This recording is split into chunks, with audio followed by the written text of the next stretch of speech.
Oi, gente. Aqui Mônica, no meu canal do YouTube. Hoje eu vou fazer um vídeo continuando com a minha história. No último vídeo, eu estava indo embora de Alcobaça com o Pedro Ivo, tinha encerrado uma fase e estava indo morar em Teixeira de Freitas, porque eu trabalhava na Caixa Econômica, a agência de Alcobaça fechou e eu me transferi para de Teixeira. Então, para poder ir embora e para uma cidade nova, que eu não conhecia ninguém, eu tive que tomar uma providência. Eu combinei com o pai do Pedro, deixei o Pedro com ele, contratei uma empregada, que o pai do Pedro não dava conta de lidar com ele sozinho de jeito nenhum, e arrumei a mudança para Teixeira de Freitas. Essa providência me deixou assim extremamente exausta, porque assim hoje ainda é difícil, mas naquela época era mais ainda, de deixar o Pedro com alguém, porque eu sabia que as pessoas não davam conta dele. Mas eu tinha que fazer isso, porque eu tinha que trabalhar.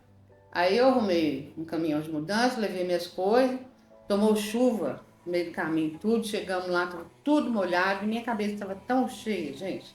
Vocês não acreditam o apartamento que eu aluguei lá. Era um apartamento que estava em construção, o ponto era bom, ele era de 3 quartos, era um apartamento legal, mas eu não sei o que o arquiteto fez, o que o construtor fez, que o apartamento, para você passar da cozinha para a área dos quartos, você tinha que passar pela porta da rua e entrar de novo.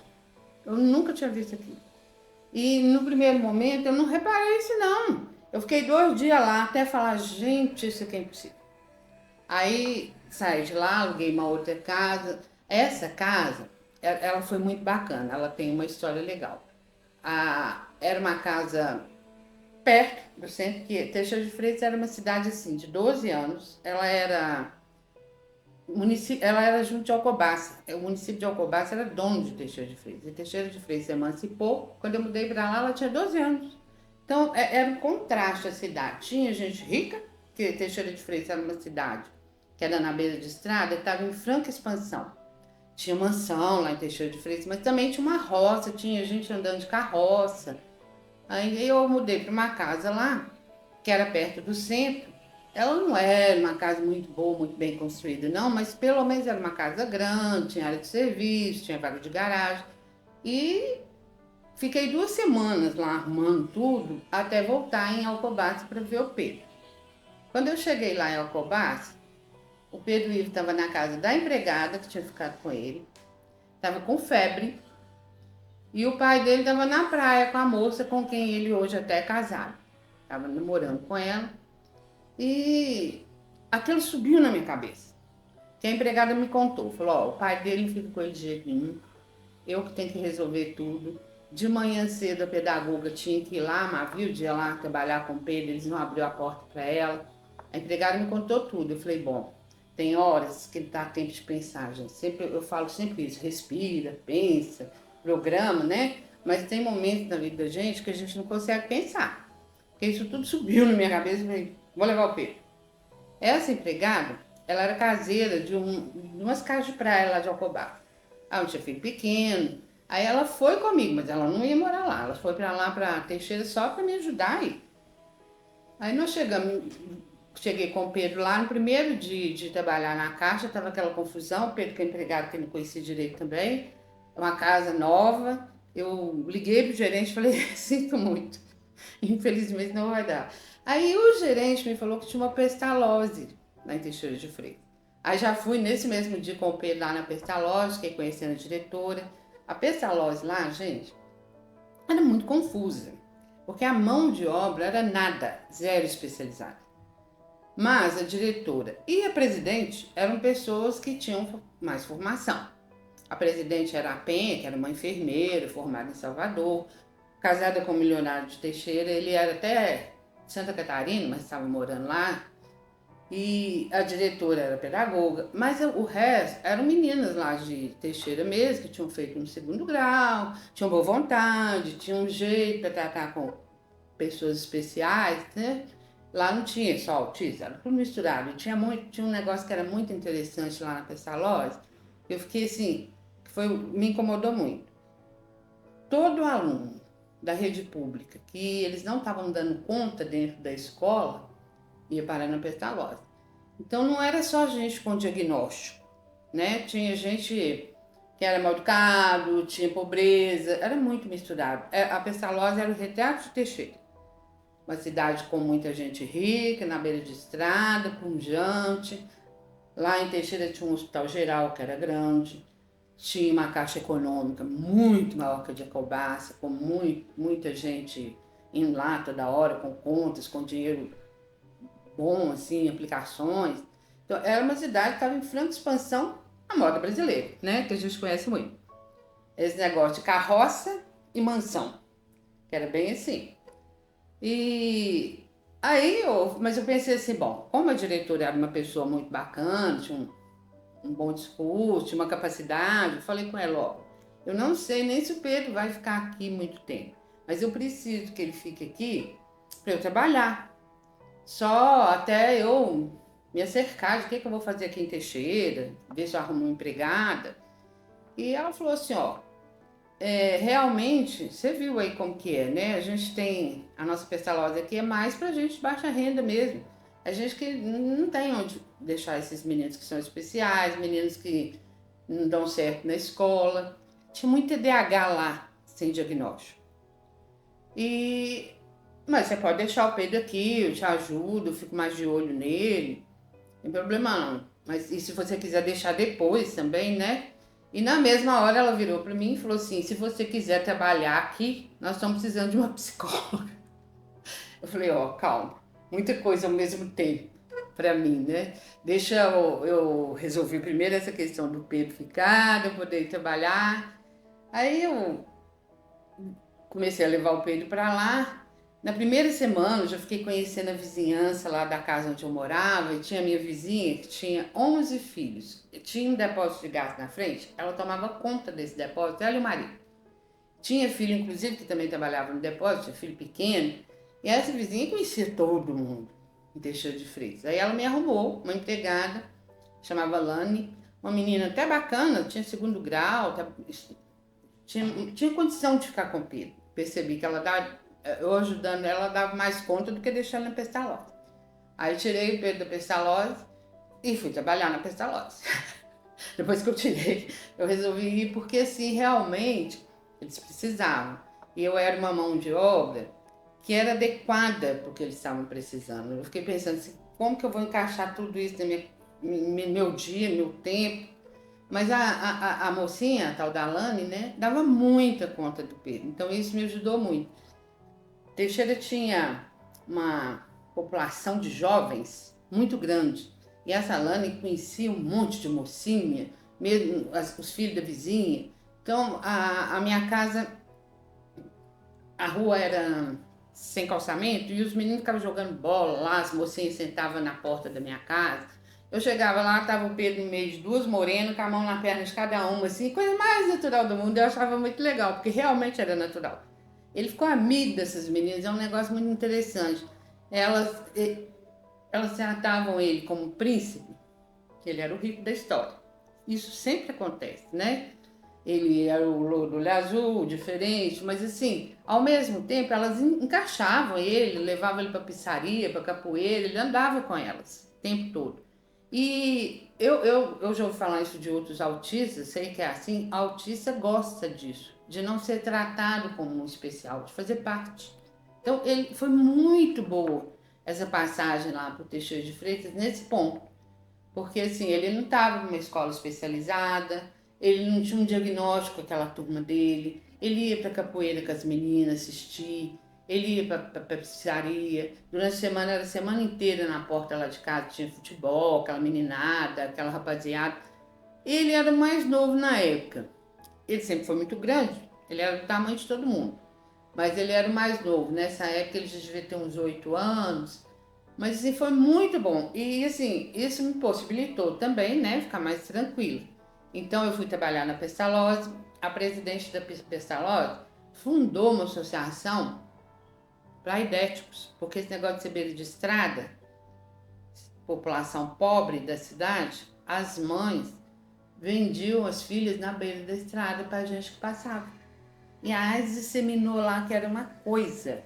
E a gente não conseguia barrar esse problema social. mas a gente conseguia pelo menos tentar ter uma associação para esclarecer, porque assim, às vezes você não consegue ser o fiscalizador da beira da estrada, né? Às vezes você não tem nenhuma mão de obra capacitada.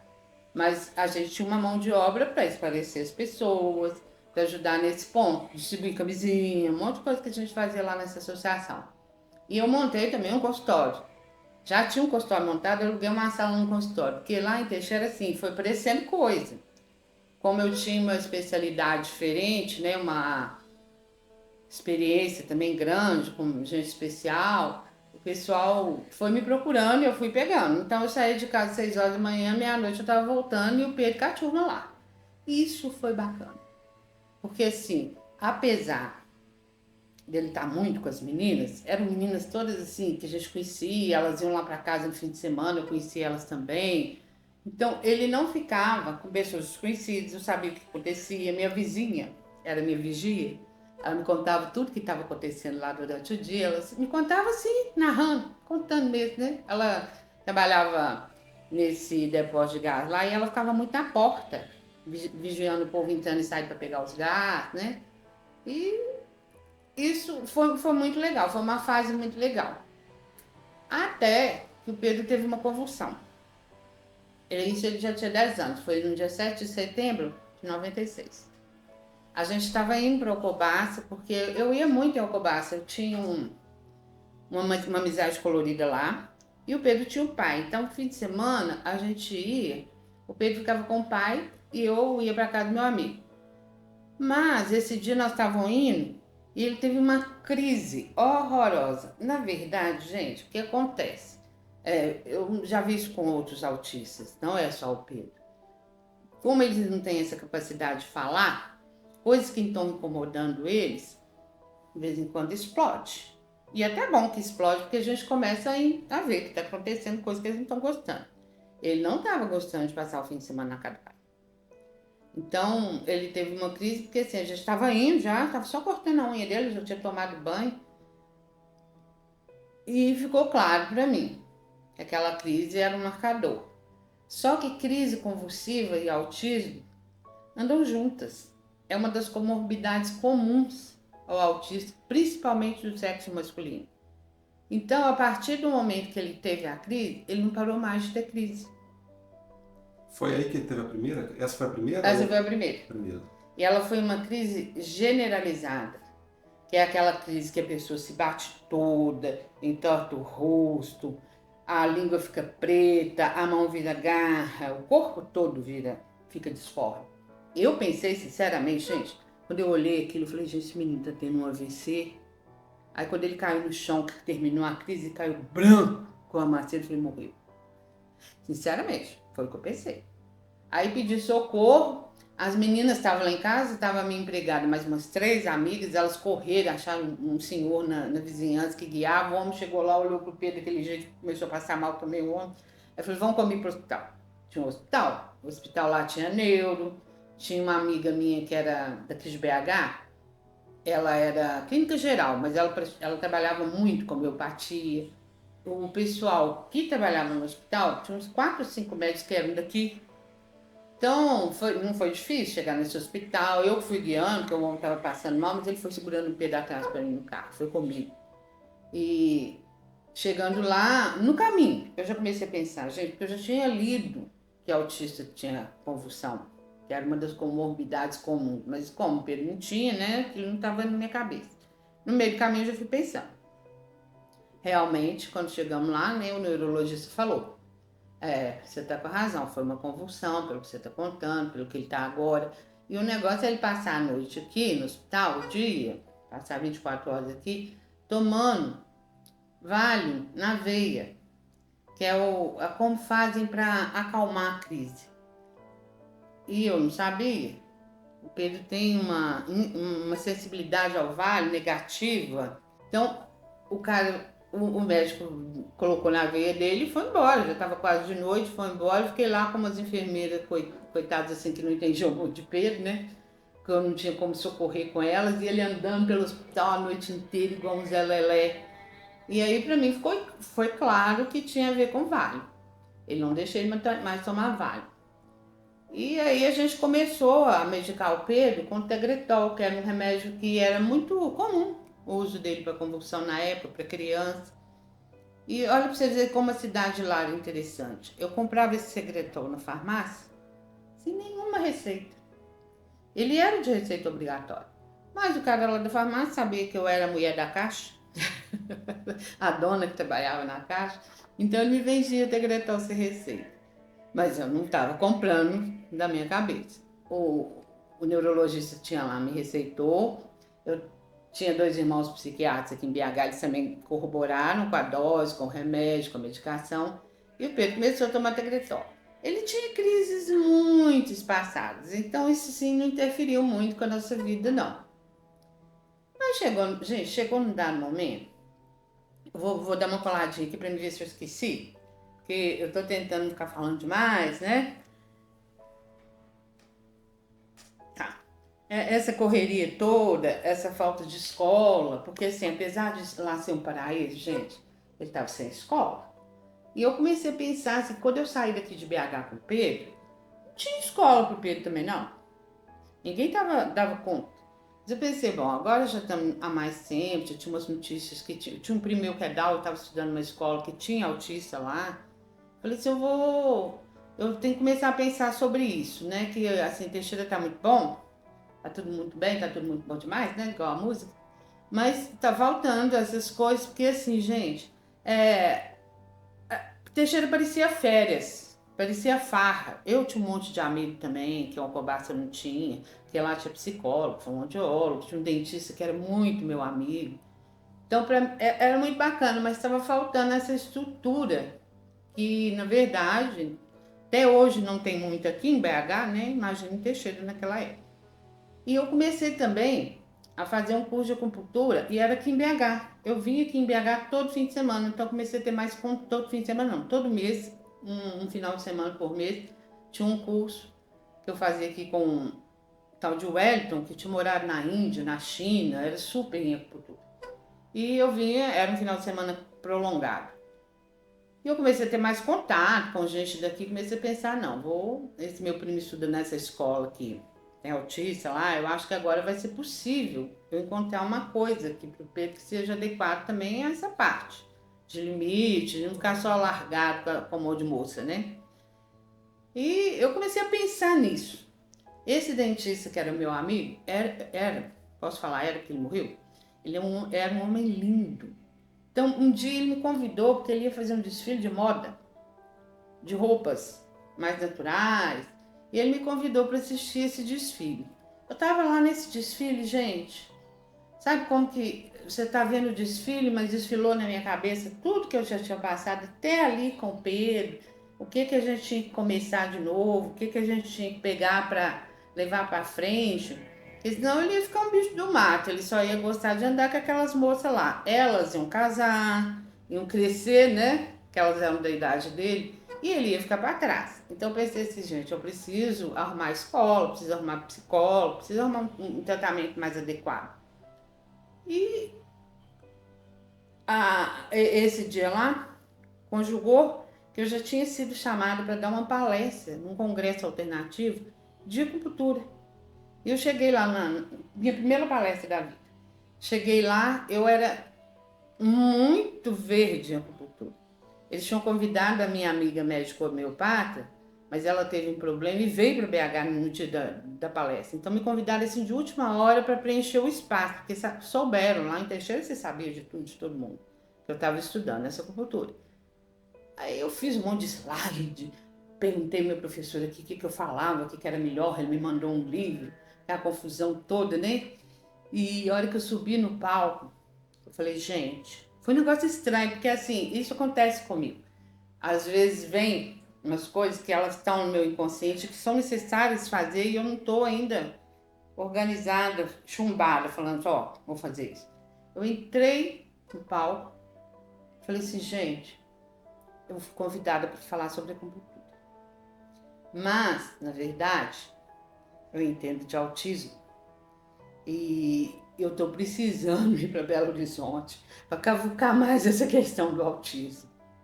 Aí o povo no Auditório Rio, porque, gente, se tem uma coisa que eu sou engraçada, ao vivo eu sou pior. Às vezes eu falo coisas que as pessoas riem, eu nem sei que eu sou tão engraçada, mas eu percebi que sou. O jeito de eu falar. Aí passei dessa e falei assim, não, mas eu estou aqui para fazer a palestra de acupuntura, tem meus slides, a palestra, seguindo os slides, uma coisa bem assim, formatada para eu não errar. Aí quando terminou a minha palestra, vieram pessoas conversar comigo sobre autismo. Tinha um grupo de suecos lá, eram 5 moças suecas. E elas vieram falar comigo, nossa, lá na Suécia, elas falavam em inglês, mas tinha traduções, né? Lá na Suécia todo mundo também está mexendo com isso, é um negócio ainda novo, que ninguém conhece, tem pouco autismo, mas a gente sabe que é uma coisa grave, você entende disso? E aí comecei a pensar que eu tinha realmente que cavucar essa área aí mais.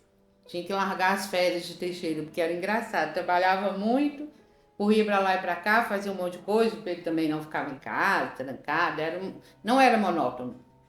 A cidade estava em crescimento, então isso tudo ajudou, né? Estava na hora de fazer umas coisas mais equilibradas, mais voltadas para a área do autismo mesmo, procurar a escola. O Pedro já estava com 9, 10 anos, uns 10, mais ou menos. E aí eu resolvi que voltar para cá. Eu tenho dessas coisas, gente. Vou seguindo coisas que vem na minha cabeça e que eu sei que às vezes não vai ser muito fácil no começo, mas que é necessário. Aí eu tive que desmontar todo aquele equipamento de Teixeira de novo, né? Já tinha muitos amigos, fui me despedir. E é interessante que assim, o hospital geral lá tinha uma dona, a Marisa. Ela era psicóloga e também era formada em Belas Artes, aqui em BH. Ela era lá de Teixeira, de uma família muito rica. O pai dela era um fazendeiro, que metade de Teixeira era dele. E ele montou esse hospital geral lá, ele já tinha até morrido, ela já era a dona. E eu fui conversar com ela, porque ela é uma pessoa que tinha muito a ver comigo. E ela falou comigo, Mônica, todas as vezes que você tem essas coisas, você faz alguma coisa, você tem essas luzes assim, que você tem que ir embora, né? Você fala disso, é porque está na hora. Ela acreditava muito nisso. Muitas coisas que tinham acontecido na vida dela tinham sido dessa forma também. De repente veio. Porque, gente, é verdade, né? Olha só, você mineiro, com um filho autista, de nível 3, vamos falar mais modernamente, para ficar bem claro para vocês como ele é, com epilepsia, tava bom dele vir para a capital, né? Tava bom dele ter um centro mais organizado. E para mim também, apesar de toda aquela farra lá de Teixeira, estava bom de eu vir para BH e voltar a me engajar nas palestras, nos congressos, aprender mais sobre autismo, também transmitir a minha experiência.